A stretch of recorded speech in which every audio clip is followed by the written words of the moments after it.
자연의 순리와 인생의 이치가 같음을 깨닫게 합니다. 추석이 다가오니 무덥던 날씨도 아침엔 제법 서늘해졌습니다. 운등치우 노결이사. 구름은 올라가 비가 되고 이슬은 얼어 서리가 된다. 물이 기온의 변화로 비구름 이슬서리가 되는 순환 과정을 사계절과 24절기로 구분하여 농사의 기준이 되었습니다. 잠깐 중학교 과학탐구 시간으로 돌아가 보겠습니다. 지구는 태양과 약 1억 5천만 킬로미터의 주변에 있는 여러 물질들이 결합하여 만들어진 태양계의 위성 중 하나가 되었고, 이때 비교적 가벼운 수소와 산소는 결합하여 물이 되면서 지구의 표면을 이루었을 것입니다. 물은 다시 태양열을 받아 수증기로 변하여 뜨거운 공기와 함께 상승하게 되고, 상승한 수증기는 온도가 낮아져 이슬점을 지나면 응결하게 됩니다. 이때 화산 폭발로 인한 분진이나 바닷물이 증발하면서 생긴 염분의 입자가 응결액이 되어 작은 물방울로 변하여 공중을 떠다니게 되는데, 이것이 바로 구름입니다. 비는 구름이 서로 뭉쳐져 충분히 무거워지면 중력에 의해 지상으로 떨어지는 현상입니다. 비교적 낮은 하층운과 중층운이 비가 되어 내립니다. 이슬과 서리는 좀 더 지표면에 가까워진 곳에서 이루어지는 대기의 자연현상입니다. 낮 동안 햇볕을 받은 지표면 위의 만물은 밤이 되면서 서서히 온도가 내려가 새벽녘이 되면 가장 낮은 온도가 됩니다. 이렇게 차가워진 만물의 표면에 공기 중에 수증기가 엉겨서 이슬이 맺히게 되는데, 마치 따뜻한 실내에서 주전자에 찬물을 담아두면 주전자 표면에 물방울이 맺히는 현상과 같죠.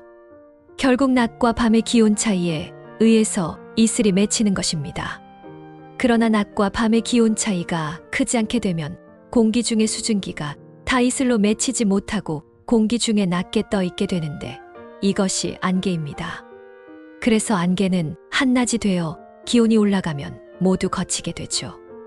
서리는 이슬이 날씨가 추워서 얼어붙은 현상입니다. 이러한 모든 현상은 물이 있기 때문에 나타나는 현상들입니다.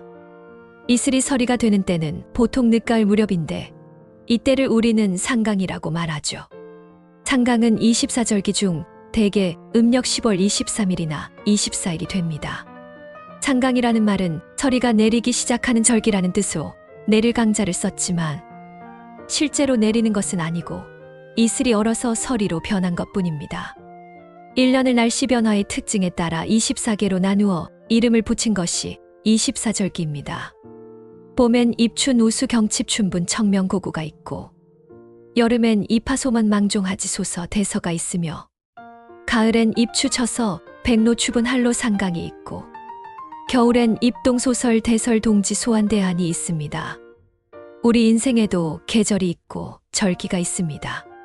10대까지는 부모로부터의 인성교육과 학교에서 사회에 나가기 위한 지성교육을 받습니다. 20대의 사회에 첫 발을 내딛고 가슴 속엔 꿈들이 피어 올랐었죠. 그 모든 꿈들이 마치 지표면의 물이 태양열을 받아 하늘로 올라가는 열정으로 큰 사업도 하고 싶었고, 멋진 집에서 살고 싶었고, 앞으로 아이들에게 부족함 없이 해주고 싶었었죠.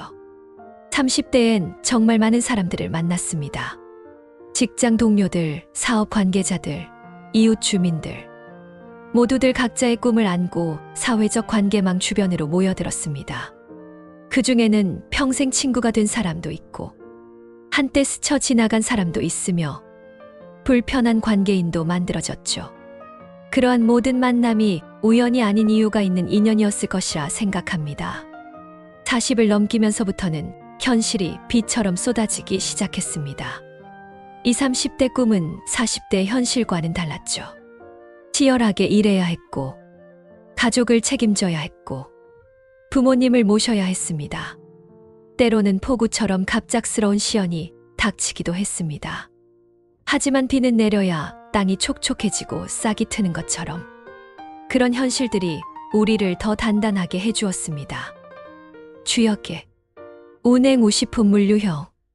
구름이 이리저리 오가고 비를 땅에 뿌리듯 만물이 그 형상을 갖추어 간다라고 했습니다. 5, 60대에는 우리가 머물었던 공간과 시간의 농부가 가을에 수확하고 겨울에 저장했듯이 어머니, 뱃속에서 양수라는 물의 세계에서 자라고 태어났으며 또한 우리 몸 70%가 물이기에 앞으로 다음과 같이 물처럼 살려고 합니다. 첫째, 유연하게 살자. 물은 어떤 그릇에든 자신의 모양을 맞춥니다. 젊었을 때는 세상이 제 뜻대로 안 된다고 화를 냈는데 이제는 세상에 제가 맞춰갑니다. 둘째, 포용력을 가지자. 물은 깨끗한 것도 더러운 것도 다 받아들입니다. 젊은 사람들의 새로운 문화를 이해하려고 노력합니다. 셋째, 순환의 마음을 가지자. 물은 끊임없이 순환합니다. 저도 젊은 시절 받은 도움을 이제는 후배들에게 돌려주려고 합니다. 부부의 사랑을 온우지정이라 한다죠. 젊을 때는 서로 다른 성격 때문에 부딪히기도 많이 하지요. 이제는 그 다름이 서로를 보완해주는 음양의 조화라는 걸 깨닫습니다. 구름과 비가 서로 다른 모습이지만 결국 하나의 순환 과정인 것처럼 부부도 다르지만 결국 하나입니다. 날이 추워지면서 이슬이 서리로 바뀌기 시작했습니다.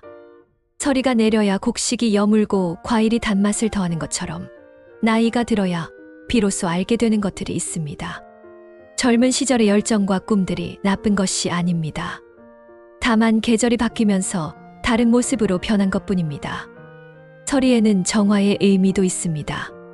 돈, 명예, 권력 등 끝없는 욕심보다 가족의 건강, 친구들과의 우정, 일상의 소소한 행복들이 더 소중하게 느껴집니다. 물의 순환 과정을 보면 구름에서 비로, 이슬에서 서리로 변하는 과정일 뿐 물은 사라지지 않습니다. 모습만 바뀔 뿐입니다. 구름처럼 높고 맑은 마음으로, 비처럼 넉넉하고 은혜로운 존재로, 이슬처럼 소중하고 아름다운 추억들을 남기고 서리처럼 정갈하고 성숙한 모습으로 기억되고 싶습니다. 물이 있기 때문에 지구는 아름답다고 했습니다. 우리도 자연의 순리를 받아들이며 각자의 계절을 아름답게 살아갈 것입니다. 추가로 이제는 100세 시대에 인생의 사계절이 지나고 30년 이상의 건강한 노후 대책을 세워야 할 것 같아요. 파크골프로 100세까지 건강하게. 오늘도 동행클럽 화이팅!